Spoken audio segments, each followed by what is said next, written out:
about it. Let's talk about the Epstein stuff. Let's talk about all of this, and then all happens. Have you noticed?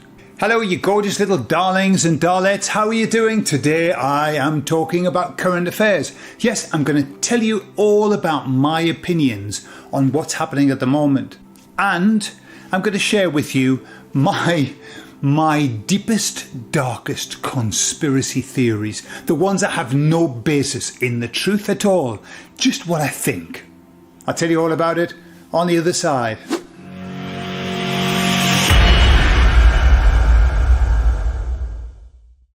So these are interesting times, are they not? I've just been watching this beautiful man called Anthony Fauci pleading what's called the fifth, I think, 111 times, whilst being grilled by the Senate. Now, there are a couple of things that go on in my mind when I see this. A, all of the Senate, I don't trust them as far as I could throw them. I think that they're all bought and paid for, and all of that is a show. That's what I think. No matter how wonderful they all present themselves, it's just a show. And then, of course, we've got Anthony Fauci, who's sitting there, doesn't look quite as good as he used to. He's lost a bit of his oomph. I'm not surprised. And all of these things are coming out. And every time that they say something, he just says, well, he reads a bit of paper, like pleading that he's just going to be quiet because he's been pardoned. He was pardoned by Joe Biden, wasn't he? And you ask yourself the question, why did he need to be pardoned? What if he'd done such a spectacular job? Which, I mean, Trump gave him an award in 2021 for like just being the dog's bollocks. Why would he need to be pardoned? Don't know. But it begs a question, doesn't it? And now, of course, all of this is coming out, and it's just like, if you haven't seen, and I'm not saying you because I know you have, but if people haven't seen what happened during the pandemic and understand it for what it was, if they haven't seen it, then they are heading toward being completely and utterly blind, and they're choosing not to see it. The only reason you wouldn't see it is through choice. Because it's there, and it's obvious. I know I've got relatives in my family who choose not to see it. They don't want to see it. No, everything was wonderful. They did the best that they could. And so we've got all of that going on. Bit of a distraction in my book, because nothing's going to come of it. Have you noticed that? Nothing ever comes of anything. Have you noticed that? I have. It's all there, and then we're going to ask about it. Let's talk about the Epstein stuff. Let's talk about all of this. And then all happens. Have you noticed? And you ask yourself the question, why bother doing it in the first place? Well, I think it's one of those, what the magicians do, which is the distraction technique. Look here. Look at this. Get upset about this. And they're all very emotional. Let me tell you something else that I saw. So I don't know if you're aware of the Ceuta, what's happening in Ceuta and Melilla in the Spanish part of Morocco. Okay, so there are two places on the Moroccan coast that belong to Spain, and that belong to Spain since the 1490s or something like that. Before Morocco was even invented, they were belonging to Spain apparently. But anyway, they've been invaded not by 1,000, not by 2,000, not by 10,000, but by 30,000 Moroccans. When the cameras are zooming in, they're all men. I haven't seen a woman yet. I'm sure there will be somewhere. But generally they're all young men. And the place is awash with them. So I lived in Morocco for 4 years. I know Morocco. I understand it. I've been to Tangiers. I've been to the north. I've been to Ceuta or Melilla. I can't remember which one I've been to. And what I'm aware of is that the culture, the Moroccan culture, is this. Who's paying? Who's going to pay? Who pays the most?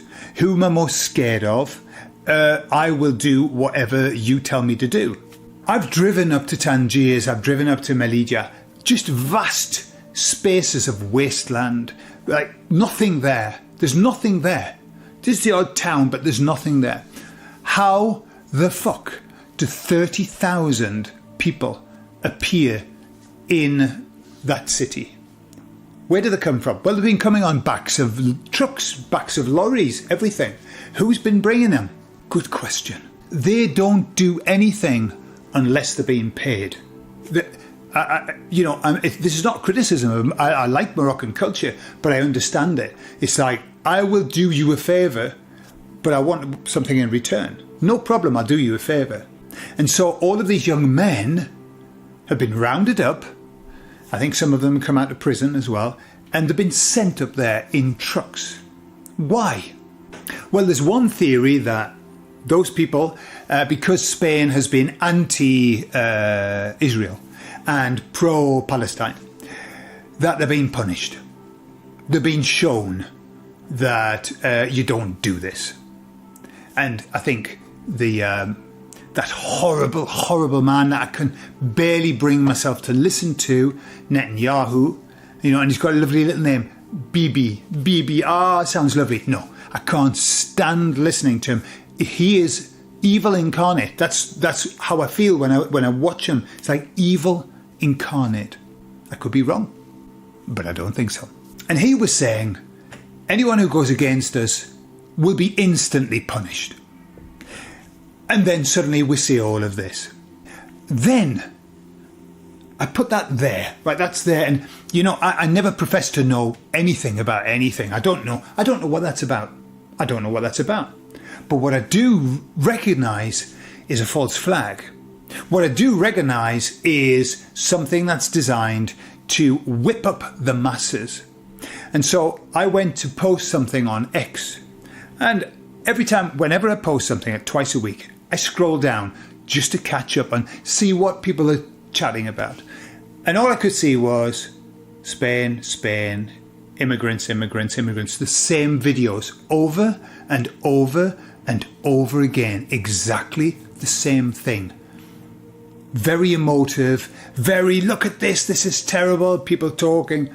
And then I watch a video of a Moroccan guy, right, who's just got off the back of a van, speaking Spanish fluently, telling everybody how hard it's been and how terrible and nobody's giving them food or water and they're being blah, blah, blah.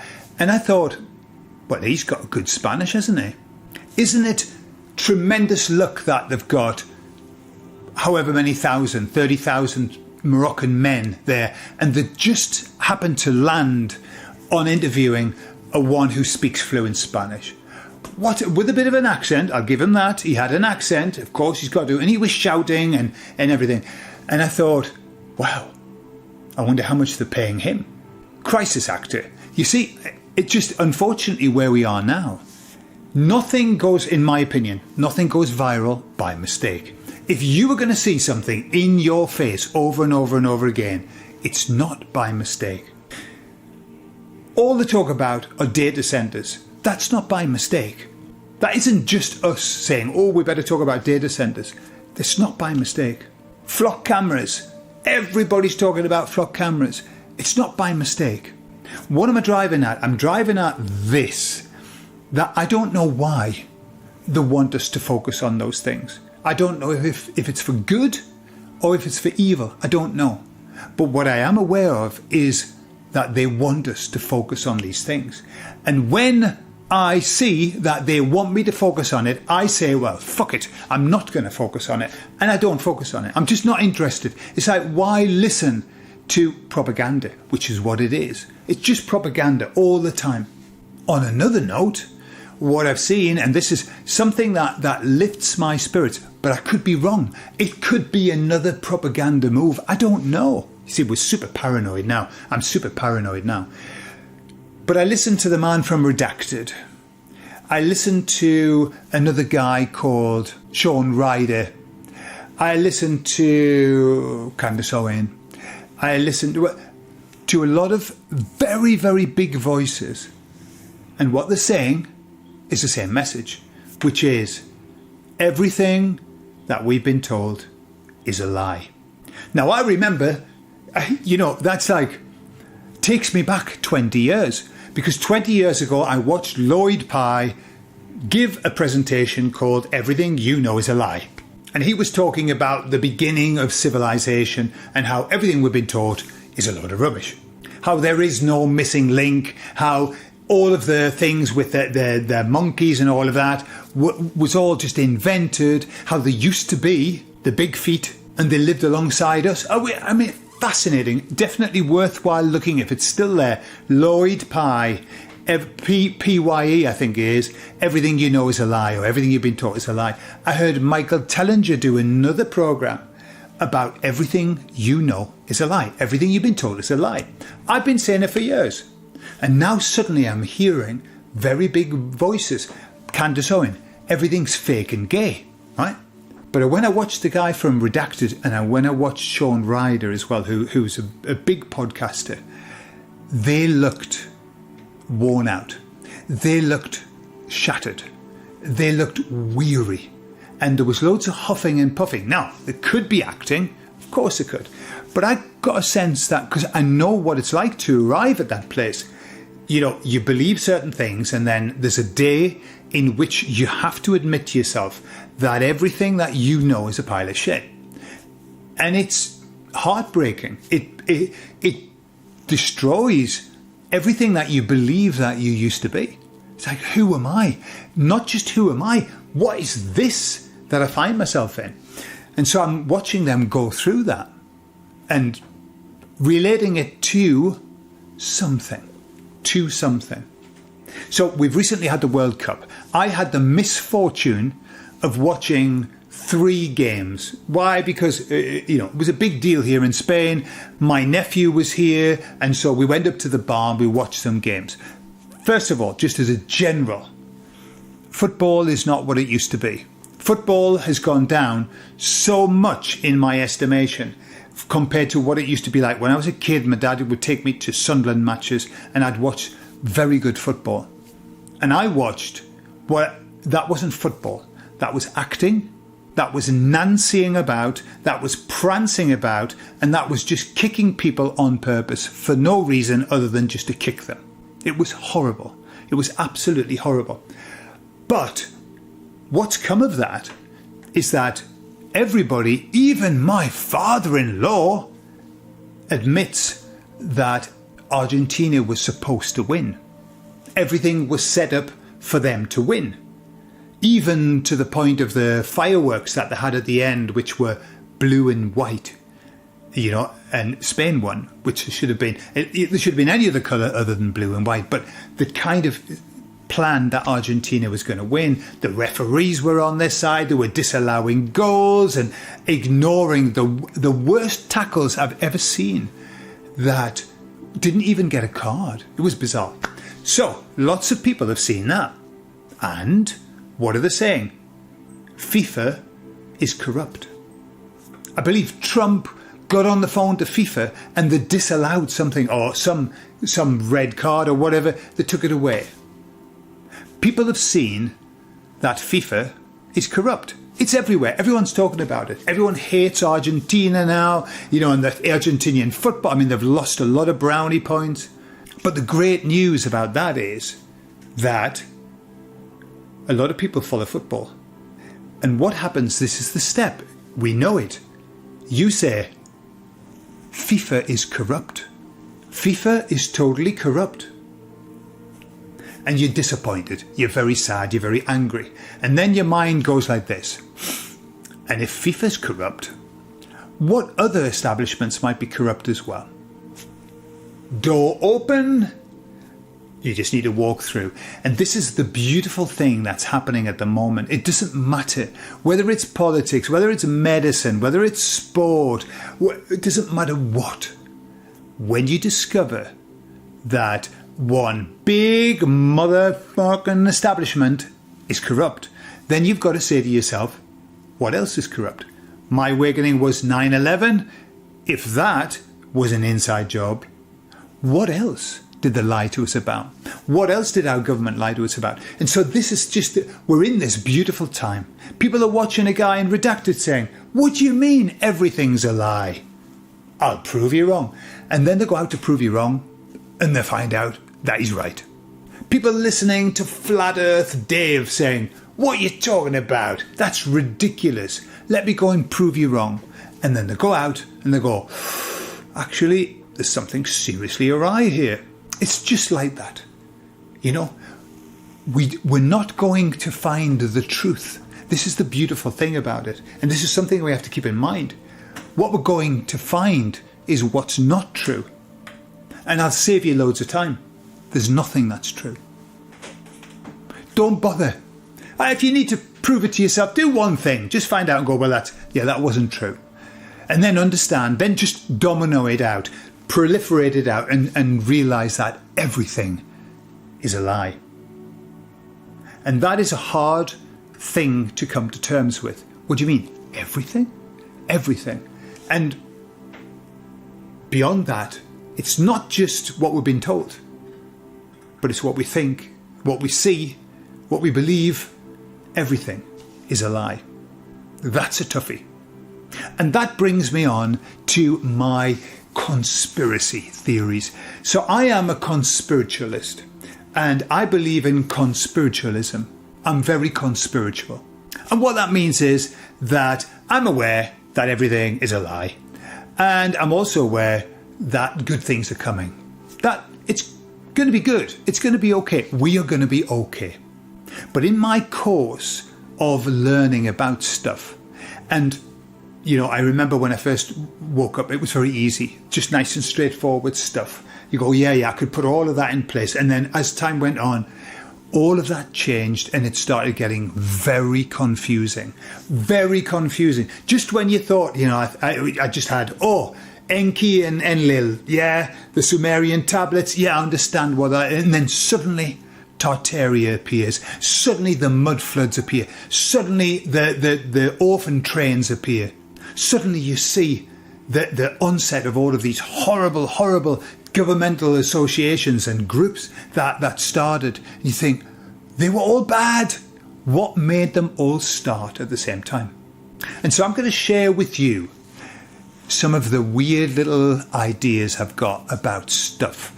And it's not based on anything to do with the truth. It's just based on like funny little feelings that I have, based on like clues that I've seen across the years. So the first one in my mind is that this timeline that we're on, so let's just put this in perspective. I believe now, since about 2000, that we're on a different timeline. We shifted a different timeline. And then I believe from around about 2020, we went on to the end of days timeline. But the one from 20 through the 20 years from 2000, around about there, I believe that was the timelines, the multiple timelines that we had coming into one. And then we were able to choose our best avatar to come here. And then in 2020, we jumped onto the end of days timeline. And that timeline includes a split and stuff like that, or maybe it doesn't. Maybe that's a timeline and then there's another timeline with a split. I don't know. What I feel is that the timelines are a lot damn sight shorter than we ever thought they were. That's the sense that I get.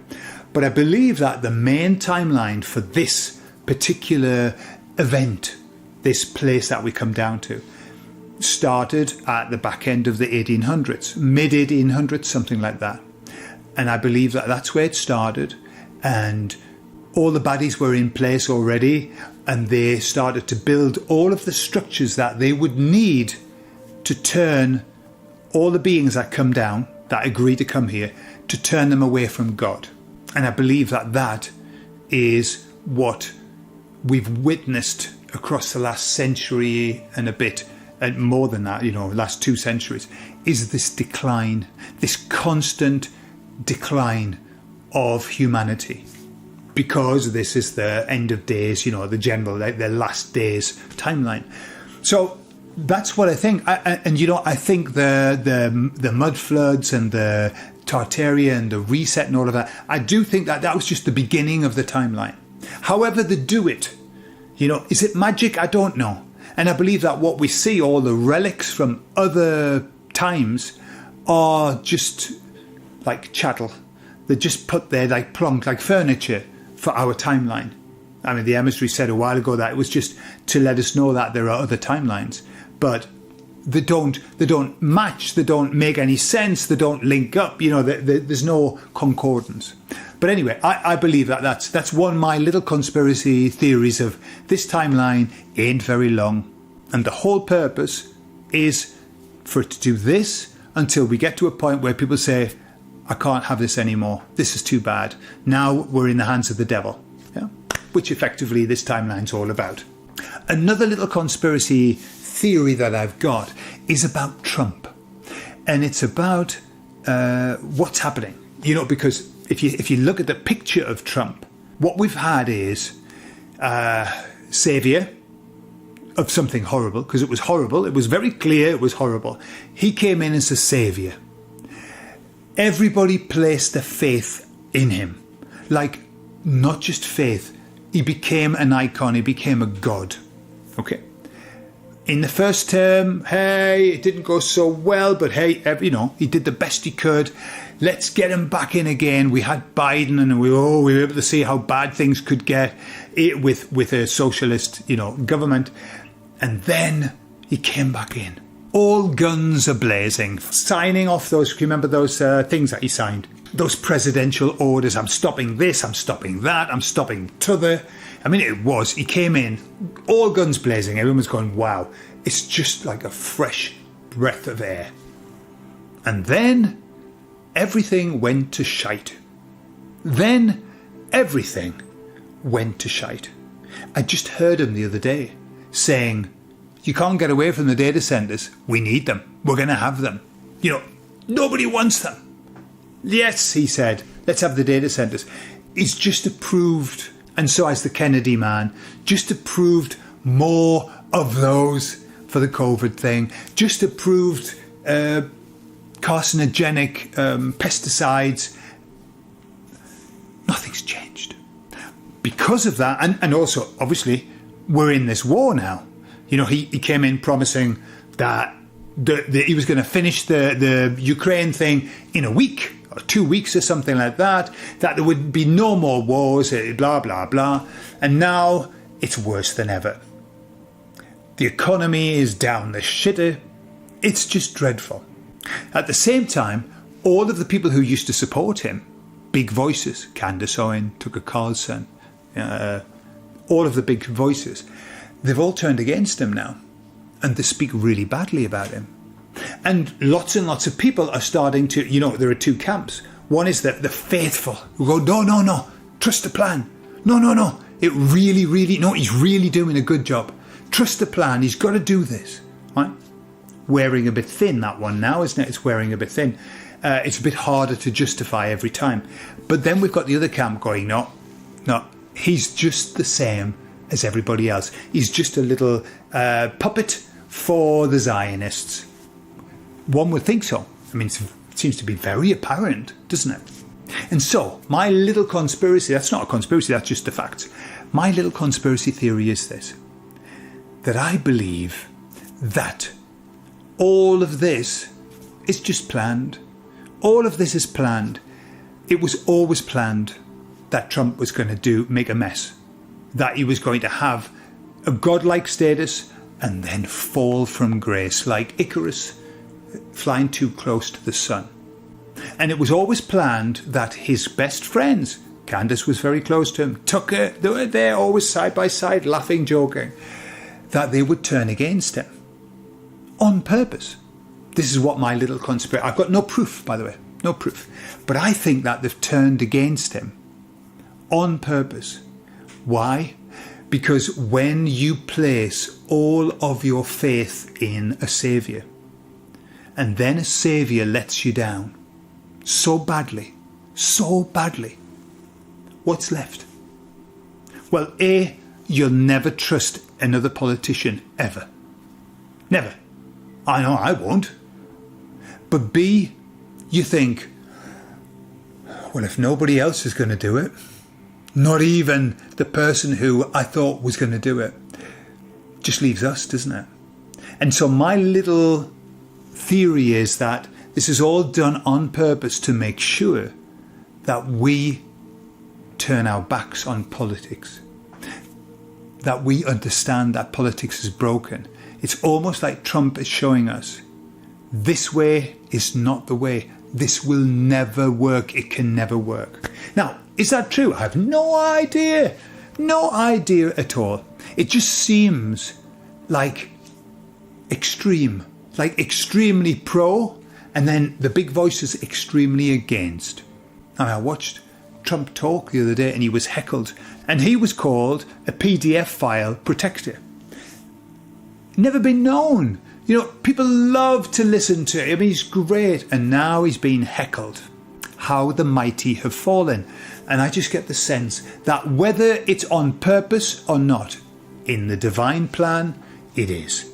That is what we've got to see. We've got to see that this system is no good. It's rotten to the core and it has to fall. And I think it's kind of like you come to terms with the fact this has got to fall. This is no good. There is no solution. And so it helps us to accept the fall so much better. Welcome it. Help it along. And so they're just my little theories about it, that they're all in collusion and they're all working for the same end. What is that end? Well, the fall of everything, I believe, and the re-establishment. Do I honestly think that we're going to have an EBS and that we're going to have Nasara and Jasara and everybody's going to be given this beautiful whatever? No, I don't. I really don't think so. I think that's part of the promise that was so big that when it fails, we are deeply disappointed, wounded and hurt, and we have to take action. I don't think it was ever planned. I don't think that was ever, I think it was just all invented to make us feel that everything was going to be sorted for us. Oh, it doesn't matter because when Nasara and Jasara come, everybody's going to have enough money. We don't need to worry about it. I don't think that that's the case. I think what will grow will be completely different. Completely different. It won't be around money. It won't be around... You see, everything that we're looking at is related to what we've got. What we've got, shit. What we've got is a load of bullshit. We need something completely different. And I think that's what we're being shown. Whether it's on purpose or whether it's by accident, that's the message that we're being shown. So I think these are brilliant times. I really do.